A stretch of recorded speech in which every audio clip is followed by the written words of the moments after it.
do you. Today on Life Talks, we're in a series on modern-day proverbs that we believe are biblically wrong. I am Ben. I'm here with Dan. We are the two of the teaching pastors at Life Fellowship here in Cornelius, North Carolina. And Dan, we did Love is Love last time. Have you noticed we've reverted to 3-word ones? Yeah, we're getting the easy ones first. I don't know if that says something about our culture or about the English language, or maybe both. I mean, it just like a little bit, yeah. There's so, you look at these eloquent proverbs of yesteryear, and they're just so they're so beautiful. Again, eloquent. But then, for us, it's like, you do you. I mean, it's just kind of like YOLO. I mean, it feels like Dr. Seuss has taken over. You know what I mean? We can't go beyond the literary, word. Don't make it too complicated. Yeah. You might strain your brain. So Dan, you do you is this idea that basically you be true to yourself, right? Yeah, it's kind of it probably came out of the mentality in the 60s and 70s. There was a book, and I can't remember the name of the book, but one of the phrases, pop psychology phrases that came out of that was, I'm okay, you're okay.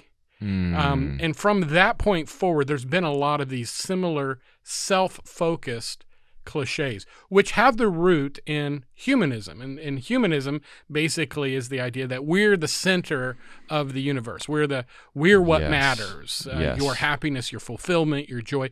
That's where we started getting a lot of the terms in education, self-worth, self-esteem, self-actualization. There's the world of self. Yeah, there's like 70 different values, self-actualization. Yeah, it's a so remember that song? It's popular in commercials now, but it's an older song. It's your thing, do what you want to do. Remember that song? Apparently I'm too old for that song. I mean, do you remember that, Britt? What were they selling? It's not like a commercial song. It's actually a legitimate song, but you just hear it on commercials. But I just wonder how old that song is, because you're older than me, and that song has always been yet again. That song has always been around, and I just wasn't sure. See this look I'm giving you right now? If you're watching this on YouTube, I'm giving him the look. I try to slip in the age thing at some point. Thank you. In almost every episode, and so that was my attempt. Well, you do you then. So what is 1969? That's when that song came out? Man, Britt, our producer has Google on his phone. Working it, man. All right, so Dan, you're familiar. I was not alive in 1969. You were. You should know that song, but maybe because you're trapped in independent fundamentalism, you did not know and the fact of that I was song. 8 years old and still didn't even own my own transistor radio. But you do you is a common. I mean, this spirit has engulfed our society. Yeah, and I mean, it is just indicative of a philosophy that is almost so deeply ingrained in our culture now that it'll be very difficult to rattle it. It'll be revolutionary to rattle it out. And it is this concept that there is much value in being a free moral agent that's independent of virtually everything, whether it is, absolutes, or it is societal standards, or it is religious mores, or whatever, but that ultimately self-expression is of such high value that you as a unique person have the right to be whatever you want. So we teach our kids at a very early age, what your mind can conceive, you can achieve. It is follow your dreams, follow your passions. You follow your heart. Follow your heart. All of these are phrases that we're probably going to come back and visit at some point. They're all connected at some level. Yeah. And it goes back to this fundamental idea is that, are we created for self? Or are we created for something else? That's at the root of the problem. It is right? Absolutely at the root of it. Because at the center, we know that the Bible teaches, and again, the whole point of this series is to take modern day philosophical proverbs that have inundated themselves in the cultural landscape and say, well, wait a second, that's not true, or that's got to be put against the Word of God. And so to think about people that give advice, you do you. Basically what they're saying is be true to yourself and do what you think is best. Do what you enjoy the most. What that does is puts, as you said, puts us at the center of the universe. Right. And everyone else has to orbit around us. Yeah, but there's also a more subtle philosophy that motivates this kind of pop psychology that I think we need to be aware of. And that is the idea of absolute freedom. The problem with absolute freedom is that it is not accountable to anything. Yeah. And the other problem is it leads to license. And to chaos.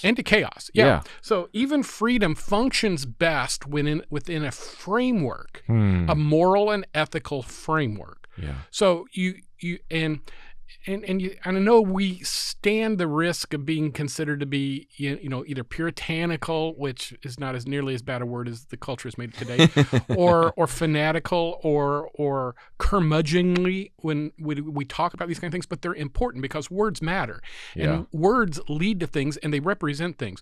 So when we're talking about this, what we're wanting to do with this whole series is to fine-tune your discernment so that you don't hear these cliche bumper sticker memeish type phraseologies and say, oh yeah, that sounds really good. I'm going to adopt that, or I'm going to live that, or I'm going to spew that. And instead you say, now, is this really true? And if you're going to ask the question, is it really true? Then you have to ask yourself, by what standard are we going to evaluate truth? Yeah. So you and I are created in the image of God, imago Dei.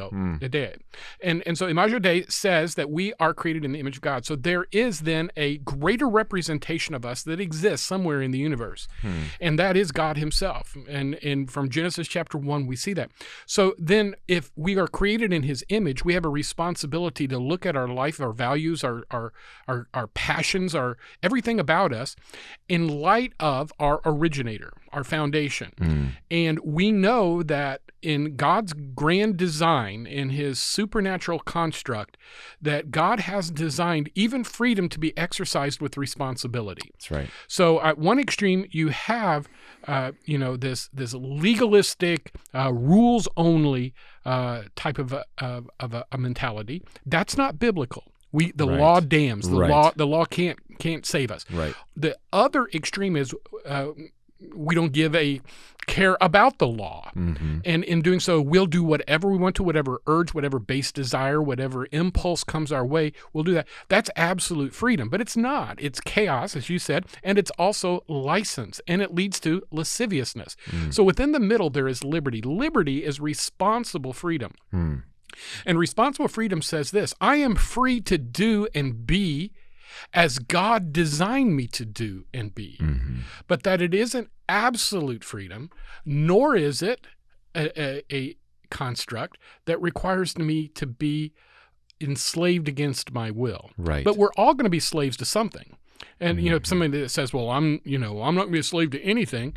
Well, okay, so you're not going to be a slave to your toothbrush. Well, then you're going to be a slave to the dental chair, right?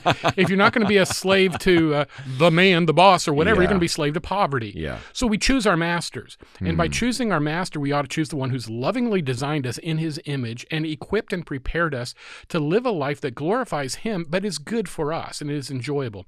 So that's that middle path of biblical liberty that was basically the essence of our Constitution. When, Madison said that a nation rightly governed must first be a nation rightly self-governed. In other words, we control ourselves. We don't just be me. Because I got to tell you, me, I'm selfish. Me, I want it my way. Me, I don't care what you think. Me, it's because I'm inherently wicked, evil, totally depraved is what a Calvinist would say. And when we follow that line of reasoning, if we are the center, we then start sounding like Satan because it has a lot of I words in it. Yeah, I think that what you just talked about is so important, that we understand that if we truly did everything that we wanted to do, if there was no boundaries to our urges and desires, we are going to hurt so many, we're not going to just hurt ourselves, we're going to hurt so many other people. And I think the biblical way, the biblical model, and I think there's things that you and I, as human beings, we all want. We all want some what I call transcendent goodness. We want unity. We want there to be love and mutual respect and collaboration and all these kinds of things. Well, you cannot get the larger transcendent goodness within a people group if everyone's doing what they want. I mean, the book of Judges talks about, there's this phrase towards the end of the book, everyone that did what was right in their own eyes, right? And you look at some of the chaotic stories that are in the book of Judges, and you see what happens when we live according to that way. But I look at, when we were prepping for this conversation, my mind immediately turned to Philippians chapter 2, because in that, it talks about let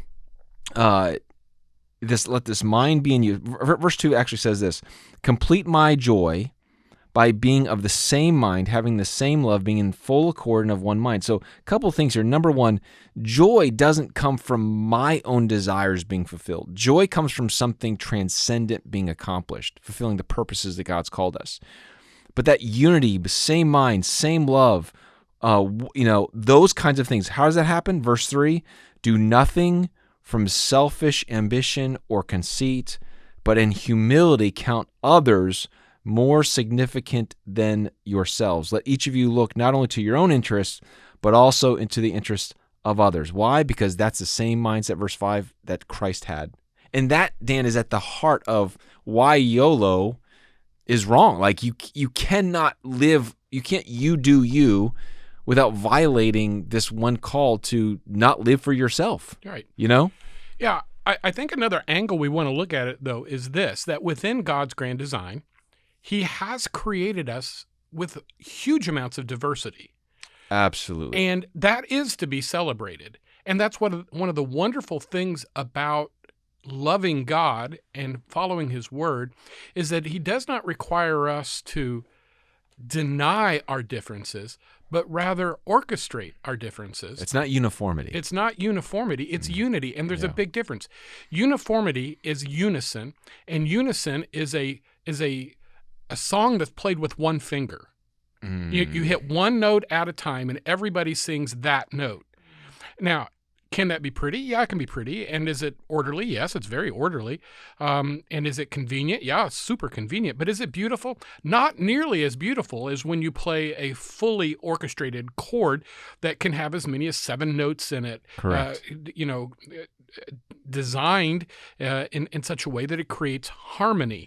And harmony is possible due to diversity, but it is also, in order to be anything less than chaotic, must have order. It must have structure. Yes. And so the problem with you do you is not in the celebration of our diversity, but rather a celebration of diversity at the expense of order and authority. And so that's where I want to make sure we draw this line and cause people to think about it a little bit more, because when it comes right down to it, I mean, you and I are very different. You're an extrovert, I'm an introvert. You're tall, I'm short. You're skinny, I'm well-rounded.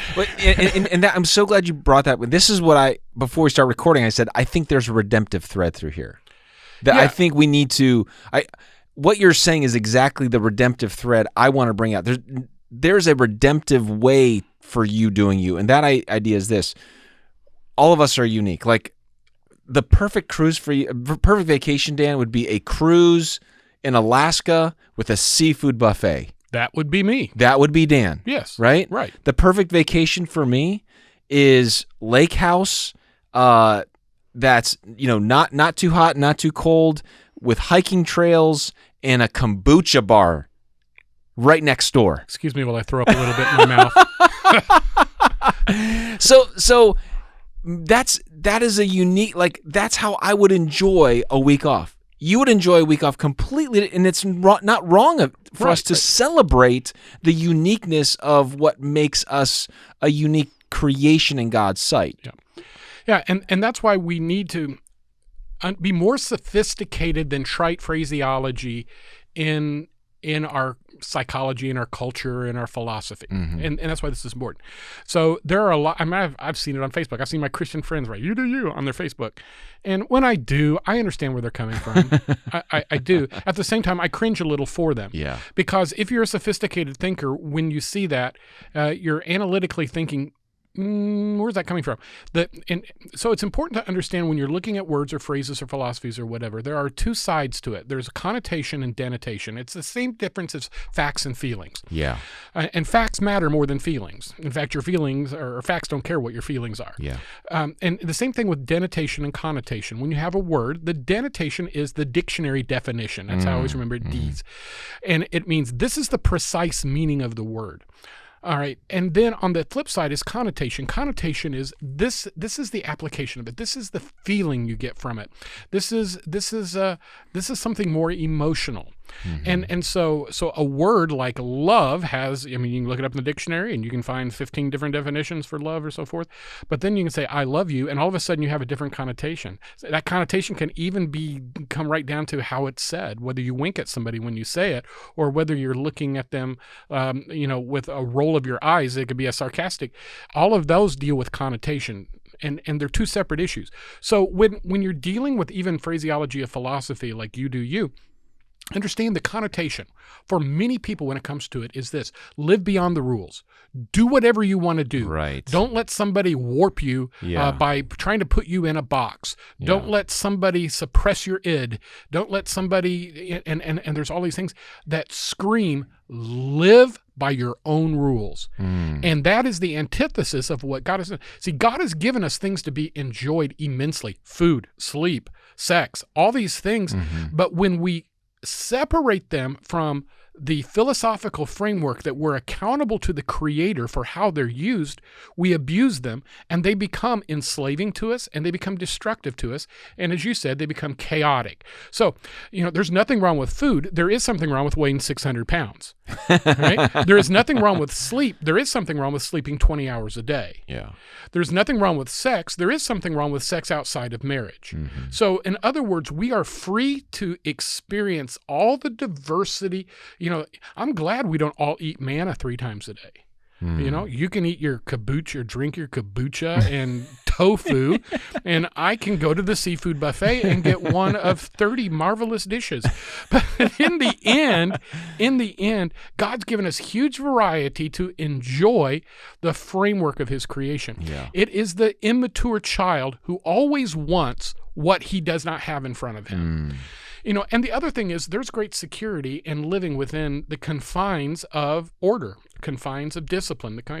Years ago at the University of Chicago, I believe it was, they did a survey, and it was kind of on parenting in school, and it is when this was really becoming very popular as a philosophy, even education, where you could learn at your own pace, learn in your own way. There's very Montessorian in the way they approached education. So what they did was, they had this playground that the kids were playing on at a public school, and it was a hurricane wire fence. We've all seen them. It was 6 feet tall. Yeah. So the kids would run up to it, and they'd put their fingers through the hurricane wire, and they'd look out longingly at the street, and they would rattle it. Some would try to climb it a little bit. They'd lean against it. They'd lean against it. Somebody come up to them and say, "Look at that. You've got your kids caged. They're like animals. They're not free. You're confining them. They need to be able to be free, to be expressed, to run, and so forth." And so they took the fence down. And what they found is that the kids no longer went to the edge of the playground, but rather they huddled toward the center of the playground, because they, even at their immature age, knew that there was danger in the streets. They knew that if they got too far away from the teacher, they would be frightened. They knew that there was less accountability away from, and so the kids literally clustered closer to the teachers and closer to the center of the playground. They put the fence back up, and the kids started using the entire playground again. Yeah. And you say, well, what does that teach us? Well, one of the things it taught them is this: there is security in a framework. Yeah. There is security, and that is what God has given us. He's given us this. He's given us the freedom to enjoy things as He's designed them to be enjoyed. Yeah. And when we go outside of that framework, there is danger. Yeah. So when we say you do you, we in our minds as believers ought to be thinking you do you to the extent that God has allowed us to be us. Yes. And from that point forward, then we ask the question, well, where do I find out how I should be enjoying the life that God has given me? Well, I should be enjoying that within the confines of Scripture. Absolutely. So I go back to the Word of God and I study what God's design was. And in that, there's immense diversity, so many ways to enjoy this beautiful creation that God has given us that does not require us to endanger ourselves, or more important, to endanger our souls. Yeah, and also just, I know we're running out of time, but also to enjoy our uniqueness the way He's created us. Don't look at somebody else and say, I wish I could be like them, or I wish I had their life. Like, no, there's a great line in Psalm 16 where it says, the lines have fallen for me in pleasant places. The idea that God is the one who puts these boundary lines in our life, whether it's our own unique design, our own unique calling, or the way we look, or His own boundaries for righteousness, as you were talking about. But the lines have if the moment we can look at our life and say, God, you have placed lines, the lines you have bordered me in have fallen for me in pleasant places. Psalm 139 says, you hem me in behind and before. And I think, again, that's this idea of the framework that you talked about, to enjoy life, to enjoy who you are, to enjoy the good things of this life in this framework, in the boundaries that God has established. That's where joy truly comes from. So, Indeed. All right. Well, thank you again for joining us in this conversation. Hey, can I jump in here and say this? We're going to continue this series, and we're going to do another one. Yeah. Our next episode is on this. But if you're driving along and you hear a phrase, or if you're reading something and you hear a phrase, would you send it to either me or Ben? And you can send it to us at our church website, or our Facebook emails, page, our Facebook page. Our emails are always our first initial and our last name at our ministry at lifecharlotte.com. But send us your ideas. What are some phrases that you hear that you say, well, I don't know what I think about this, or maybe they light your fire? Let us know. We may have an episode on them, and we'll dedicate it to you if we do. Awesome. Thanks again for taking the time to listen to this. We hope that you don't do you today, and we'll talk to you next time on Life Talks.